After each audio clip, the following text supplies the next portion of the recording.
भाजपचे नेते गणेश नाईक हे सभागृहात चांगलेच भडकलेत।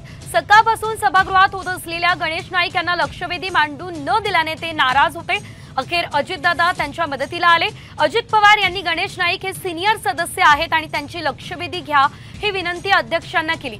त्यानंतर गणेश नाईक यांनी आपला मुद्दा मांडला आहे। आणि अशा महत्त्वाच्या लक्षवेधीच्या वेळेला तुम्ही जर त्या ठिकाणी मंत्री महोदय नव्हते, इट्स नॉट गुड, आले बरोबर नाही, घ्यायचे घ्यायला पाहिजे। नव्या मुंबईच्या 20 लाख लोकांच्या गांभीर्याचा प्रश्न आहे म्हणून विनंती करतो आपल्याला। मी सिनियर सन्मान्य सदस्य आहेत, अनेक वर्ष कॅबिनेट मंत्री होते, त्यांची घ्या। उदयजी मुख्यमंत्री उत्तर देणार आहेत, ते पण हजर आहेत।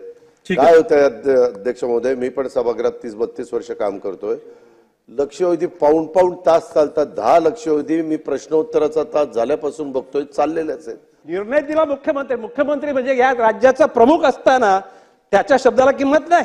अरे मग महानगरपालिकेच्या आयुक्ताला तुम्ही काय तुमच्या झाडू मारायचं काम सांगताय का? हे घडू देणार नाही आम्ही। त्या ठिकाणी महानगरपालिकेला फतवे पाठवायचं काम बंद करा।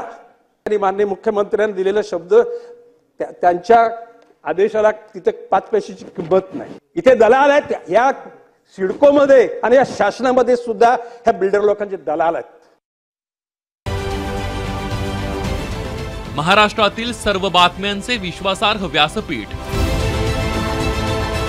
सकाळच्या सर्व सोशल मीडिया प्लॅटफॉर्मला लाईक, फॉलो आणि सबस्क्राईब करा।